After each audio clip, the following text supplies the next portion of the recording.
Jakacharya Satarata Sri Srimad, His Divine Grace A.C. Bhaktivedanta Swami, Srila Prabhupada Ki Jai.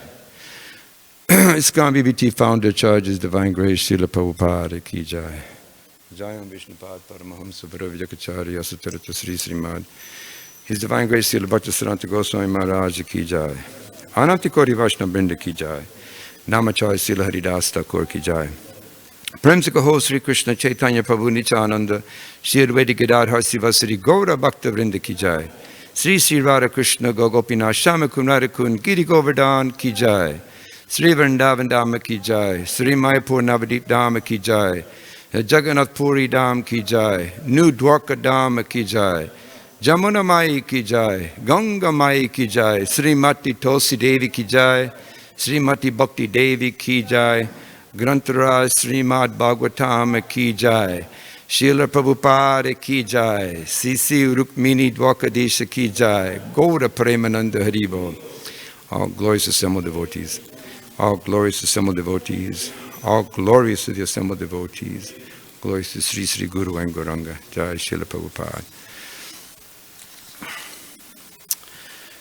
Om Namo Bhagavate Vasudevaya. Om Namo Bhagavate Vasudevaya. Om Namo Bhagavate Vasudevaya. Oh, reading from Srimad Bhagavatam, Canto 2, Chapter 5, Text 19. Karya, Karana, Kartritve, Dravya, Jnana Kriyasrayaha Badnanti Nityada Muktam Mayinam Purusham Gunaha Karyakarana Kartritve Dravya Jnana Kriyasrayaha Vadnanti Nityada Muktam Mayinam Purusham Gunaha Karya Karana Kartritve Dravya Jnana Kriyasrayaha Vadnanti Nityada Muktam Mayinam Purusham Gunaha Karya Karana Kartritve Dravya Jnana Kriyasrayaha Vadnanti Nityada Muktam Mayinam Purusham Gunaha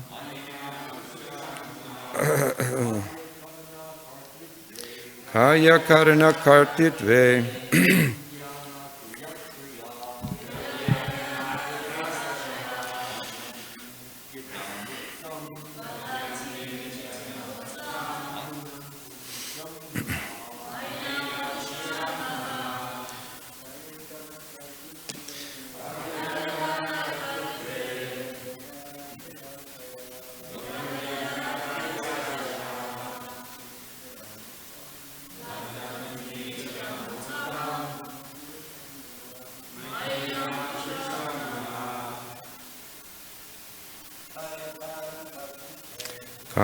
Karana Kartitve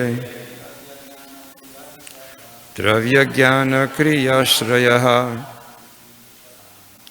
Badnanti Nityada Muktam Mayinam Purusham Gunaha. Mataji's Karya Karana Kartritve Dravya Jnana Kriyasrayaha Badnanti Nityada Muktam Mayinam Purusham Gunaha Karya Karana Kartritve Dravya Jnana Kriyasrayaha Badnanti Nityada Muktam Mayinam Purusham Gunaha.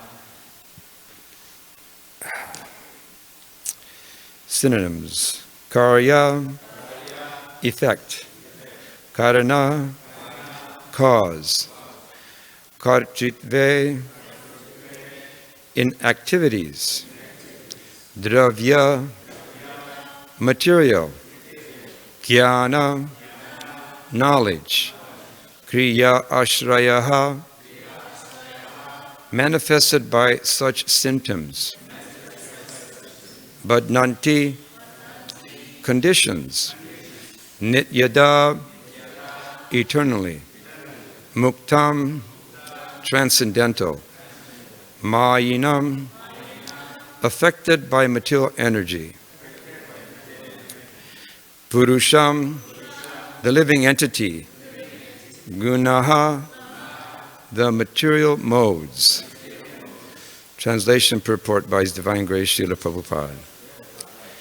These three modes of material nature, being further manifested as matter, knowledge, and activities, put the eternally transcendental living entity under conditions of cause and effect and make him responsible for such activities. Please repeat. These three modes of material nature, being further manifested as matter, knowledge, and activities, put the eternally transcendental living entity under conditions of cause and effect and make him responsible for such activities. Purport. Because they are between the internal and external potencies, the eternally transcendental living entities are called the marginal potency of the Lord. Factually, the living entities are not meant to be so conditioned by material energy, but due to their being affected by the false sense of lording it over the material energy, they come under the influence of such potency and thus become conditioned by the three modes of material nature. This external energy of the Lord covers up the pure knowledge of the living entities eternally existing with Him, but the covering is so constant that it appears that the conditioned soul is eternally ignorant. Such is the wonderful action of Maya, or external energy, manifested as if materially produced. By the covering power of the material energy, the material scientist cannot look beyond the material causes, but factually, behind the material manifestations, there are adibhuta, adhyatma, and adidaiva actions, which the conditioned soul in the mode of ignorance cannot see. The adibhuta manifestation entails repetitions of births and deaths with old age and diseases,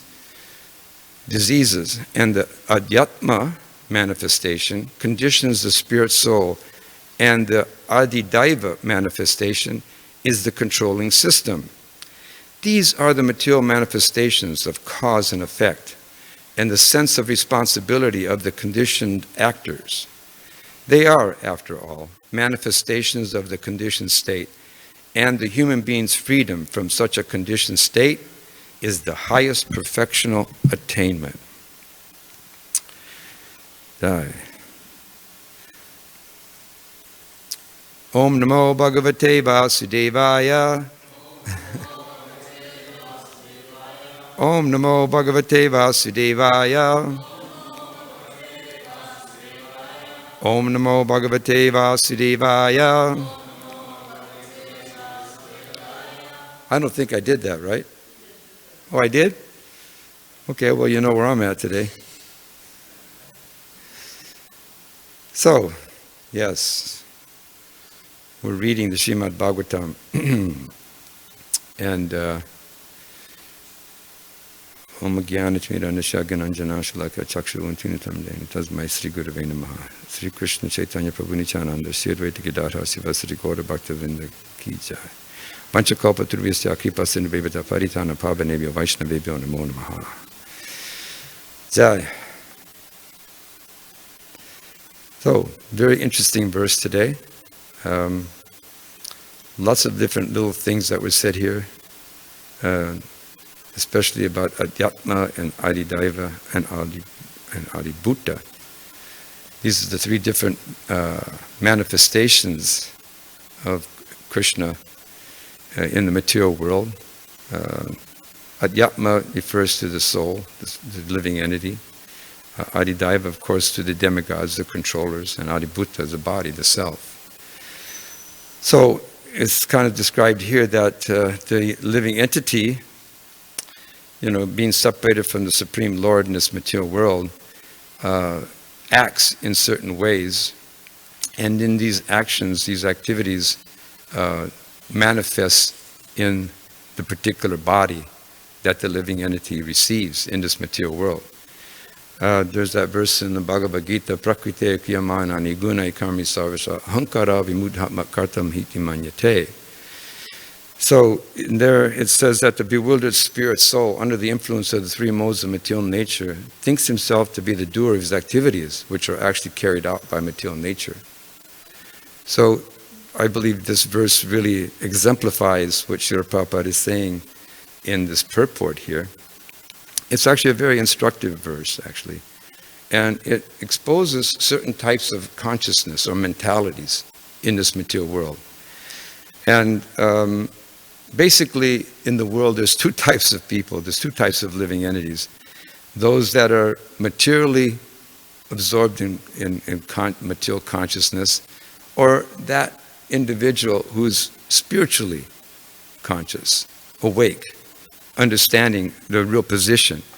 So it may appear that they're working on the same level. It may even appear that, because like if somebody comes here, they're seeing that as devotees, we're doing the same things that a lot of people are doing out there. Of course, we're worshiping the deity of Lord Krishna, but basically we're doing a lot of the same things that are going on. So it may seem on the same level, it may appear to be working on the same platform, but there is a wide difference. There really is a wide difference as to the positions of these two individuals. The person in the material world, they're exemplified, they're convinced that in their particular way of vision in this material world, that they're, according to their false ego, they think that they're the doer of everything. They really believe that they're in control. I'm sure all of us have spoken to some person sometime or other, and they really tell you, yeah, I'm in control. I want to take control of my life. I want to be in control. I am in control. I'm going to dictate what I want to do, where I'm going to go, how am I going to do it. So there's so many of those kind of gurus out there, these professional life gurus, and they teach you, become, be your own person, know what you want, go for it, get it. And so they take credit for everything that they do. They actually take credit. And they're doing this out of complete ignorance, not knowing that there is a supreme being. There's Krishna. And that person, he's dictating everything through his material energy. Mayadhyakshena prakrite suyate sacharacharam hetunanena kuntiya jagat viparivartate. In the Bhagavad Gita, Krishna himself is telling Arjuna that the material nature is working under his direction. And it's producing all moving and non-moving entities. And we're part of that. We're part of that. So Krishna himself is saying this. But those individuals who are in the material world, they're not accepting us. They simply want to take credit for everything that they do. And they're thinking that they're in complete control. And of course they're not. They're under the prakriti, material nature. They're actually being forced to act in particular ways. Prabhupada gave a very nice example of that. He gave example of the police force. The government creates a police force. And the purpose of the police force is to protect. It's not meant that the police force is there to control us. It's not meant for that reason. There can be different things about that. But basically, the police force is there to protect the living entities, all of us, the citizens. And it says that the only time that the police force is actually controlling you is if you become a criminal. So if you're a criminal, you steal something, murder somebody, then you're under the control of the police force. Otherwise, the police force has nothing to do with you. So same way with the material energy. The material energy really doesn't want to control the living entity. But the only reason that it has to is because we're criminals. We're actually criminals. And it's described that this criminal nature is Krishna Bihir Mukha Hana Bhoga Vancha. That we're criminals because we think that this material world is for our satisfaction. We actually really think that everything around us is meant for our pleasure. Other living entities, they're for our pleasure. And we want everything to do, everything that we see, we want to control in that particular way. But according to Krishna, you're a criminal. I'm a criminal, you're a criminal, everyone's actually a criminal. And because we are, we're getting overcome and controlled by the external energy, this prakriti, this maya. She's controlling us because we're criminals. So the point being is that we have to get rid of this criminal nature. That's the real ticket of success. How to get beyond the material nature, this prakriti. And if we don't, then there's no shanti. We say shanti, shanti, shanti. Where is there shanti? There is no peace. How can one be peaceful if one is a criminal? If you know a criminal, they're never peaceful. They're always thinking the police are coming after them because they've done so many wrong things. They're paranoid and they don't feel good. They'll feel a lot of anxiety, a lot of stress. So we can see in this material world, we're experiencing those things. We experience a lot of stress, a lot of anxiety. There's no shanti. Of course, Krishna does give that peace formula in the Bhagavad Gita. Bhuktaram jakatapasam sarva loka maheshwaram suridam sarva bhutanam gyatvam santim richati. The peace formula means that we have to accept. We have to accept that Krishna is a supreme person who controls the spiritual and the material world. That any kind of austerities and sacrifices that we want to perform, it should be done for Krishna's pleasure, not our pleasure. For Krishna's pleasure. And that Krishna is our best friend. We're always searching for a friend. Each and every one of us. Some kind of an associate. Someone that we can associate with and in love and be with. But here Krishna says, you're making a mistake. It's not that, it's me. I'm the supreme friend of all living entities. And he proves it because Krishna's been with us in how many different bodies? It's countless. We've been in countless different bodies in this material creation. But in each and every one of those bodies, Krishna was there with us as the Supersoul, as the Paramatma. So we see that our illusion is that we are thinking that we're happy, that life is good, and we consider that to be our right. If you talk to anybody, they'll tell you, well, it's my right to want to be happy and to be, prosperous.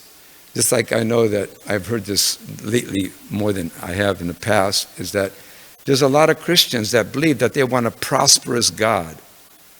They want to worship a prosperous God. So what does that mean? That means they want to be prosperous. And that's what they're thinking, they're going to be happy. They're going to serve and worship and glorify a prosperous God. And if you don't, then that's why you're as miserable and suffering as anything. But they don't want to admit that they're also suffering. Even if they get that prosperous benediction, how long can it be with them? How long can they be prosperous? That's the question. That's the question that a devotee asks. For how long? You can be a rich person, but for how long will you be a rich person? That's a big question. You may have a lot of facilities, bank balance, you may have a car, you may have a nice house, children, wife. You have all these amenities that all people want in this material world. But how long will you have those things? That's the question that a devotee will ask. You can be in America. Well, how long are you going to be an American? You have no idea what's going to happen after this birth. You can be a very rich person, but what will you be in your next life? You don't know. And how long you're going to be an American, whatever. So this is something that we want. So Prakriti, material nature, it gives it to us. Here, take it. You want it, take it. And when you do, then you become a criminal because you want to enjoy it. So this is what's going on in the material world. So the Prakriti gives it to us. But unfortunately, even though she gives it to us, we're just using the female context as Maya, she gives it to us, but she can't tell you, okay, I'll give it to you, but you can have it forever. Can't. She can give it to you, but how long will it last? She can't give it to you forever. You can't guarantee that you're going to be forever an American or that forever you're going to be rich. There's no guarantee. It's all temporary. So we think that we're very powerful when we have these kind of toys and these facilities, the amenities that we all desire. It makes us feel powerful. We think that we're very powerful. So when you feel that way, you think you're very powerful, very happy. And the next situation is that I don't need God. What do I need God for? So let me worship dog. You see all the dogs that are out in front, right? If you're outside any length of time, you'll see our neighborhood. A lot of dogs. A lot of people walking their dog, picking up their stool. So if you don't love God, then you'll love dog. Prabhupada has said that many times. And so this is the nature, because everybody's thinking they're in control, they're the enjoyers, everything is meant for their satisfaction. So this is what they're doing. So instead of worshiping Krishna, God, they're worshiping the dog. And they think they're happy. But for how long?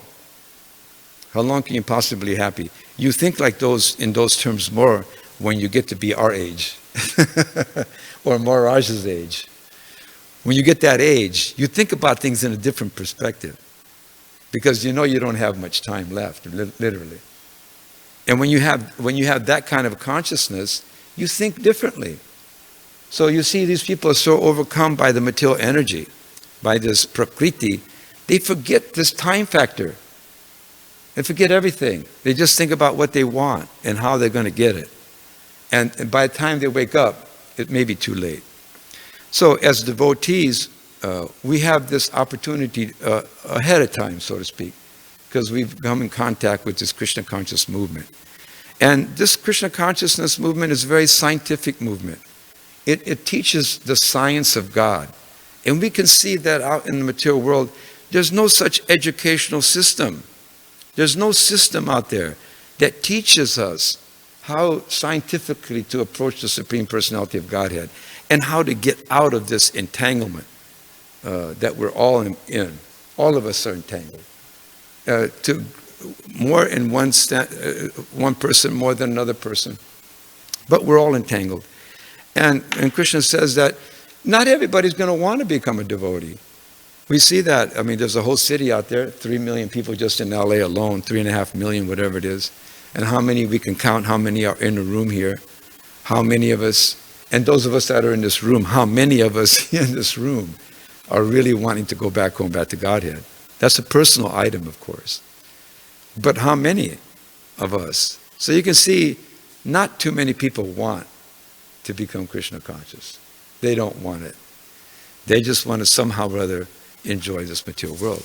In fact, Krishna even says, Namam duskritina mudha papajate narada maya prita jnana asuram bhavam asritaha. He says there that there's miscreants who are grossly foolish. They're the lowest of mankind. Their knowledge is stolen by illusion, and they partake in atheistic nature of demons, and they do not surrender unto me. So Krishna, he recognizes that also when he's speaking to Arjuna. He realizes that. It's but to speak of Kali Yuga, mudhas, the grossly foolish. The mudhas, they're thinking that they want to work like beasts of burden. They want to just work. They think the all in all is acquiring toys. They work like a mudha for it. The prime example that Prabhupada gives all the time, it's really, I used to think it's funny, but lately I've been thinking how sad it is that, you'd go to India and you would see a donkey, just a skinny little donkey. His legs were they're just like this, round, just barely, and his legs ended up going like this. It's supposed to be straight, but he carries this big, heavy burden, and it's like the legs start to, buckle like this. And he's carrying a load on his back, which is huge, 3 times his weight, if not more. And he carries this down to the river for the washerman to wash clothes. And a beast of burden. And it's working so hard for what? Some morsels of grass, Prabhupada says. He gets a few morsels of grass from its washerman. And he doesn't realize that on both sides of the street, the road, there's grass growing freely. He doesn't have to do that. He can just freely eat it. But they don't understand because they're mudha. So there are grossly foolish people out there. They don't understand. If you try to approach a mudha and try to speak to them about immortality, they'll tell you, I don't have time to think about this stuff. I got things to do, places to go. I got to make some money. I can't be thinking about immortality after this life. What's that about? The mudha. Yeah, they have no understanding. They don't have a desire. And the Nardama, those are like social, political people, very social up there in society. They have lots of power, a lot of, fame and distinction. They also can't come close to Krishna. They have no desire because they're socially engrossed and politically enraptured. And they don't have any desire to hear about Krishna consciousness and what to speak of the Maya Prita Jnana, those that are scholars, philosophers, poets. These people, like, how many have tried to translate the Bhagavad Gita? So many Bhagavad Gita translations. And in the translations, they depict Kurukshetra as the body, which is really, it's bogus. It's their speculation. So this is those kinds of individuals. And then, of course, there's the asuram bhavam asrita.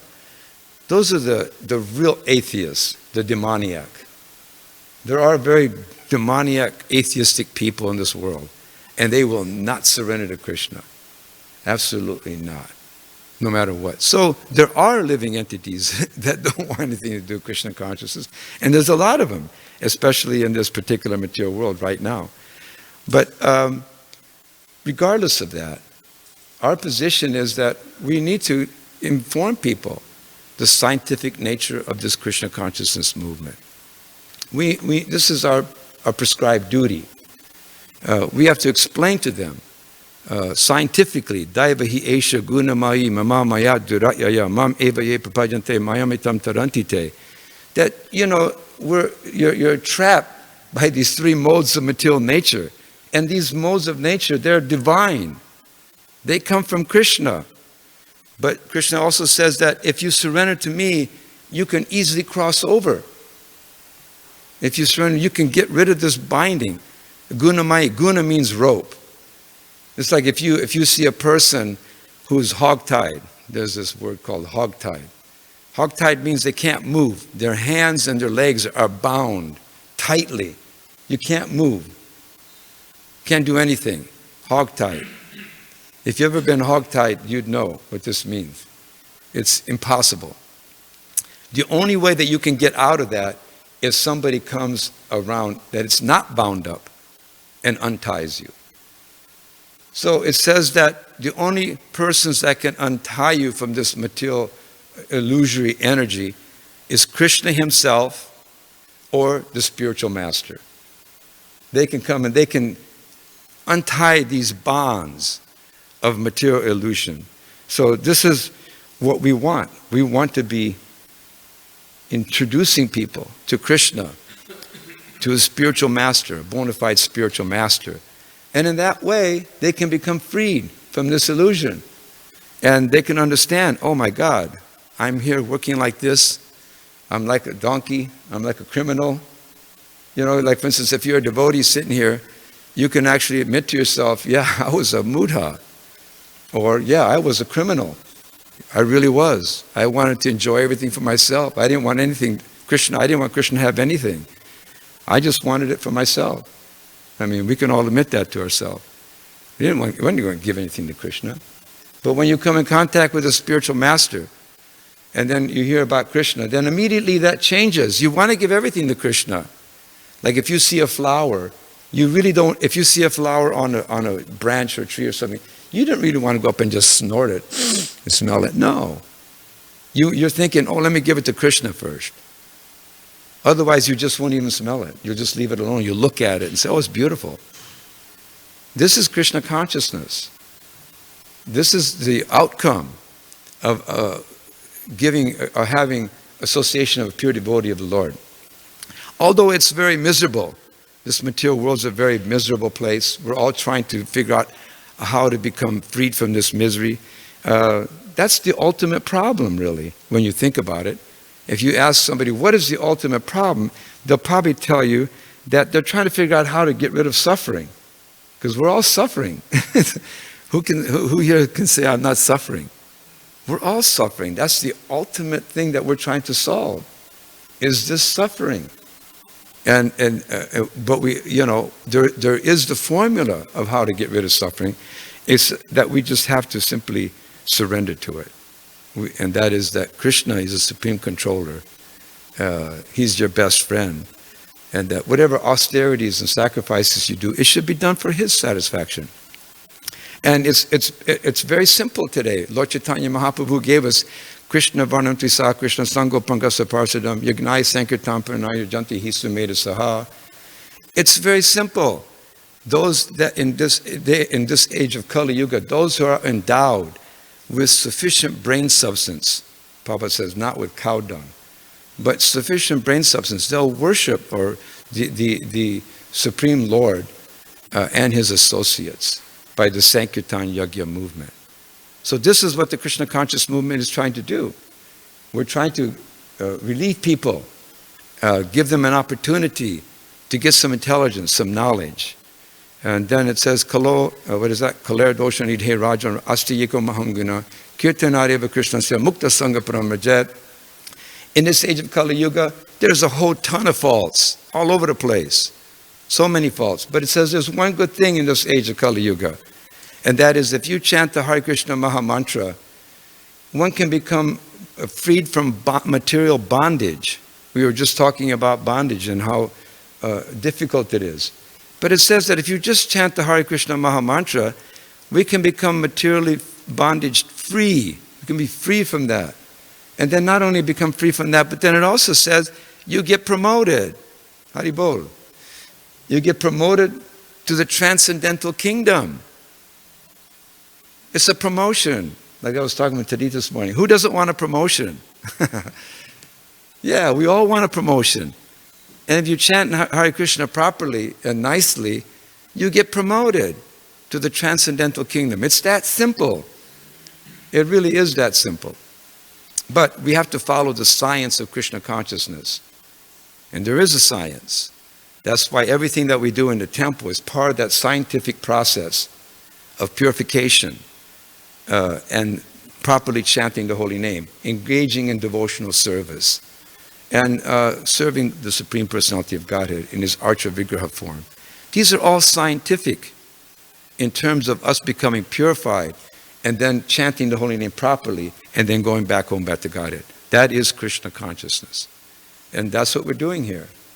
And then we can stop all this stuff. Adi Daiva, Adi Adhyatma, Adi Bhuta. All this stops. Finished. You don't come back here again. And you go back home back to Godhead. Srila Prabhupada Ki Jai. Thank you very much. Hare Krishna.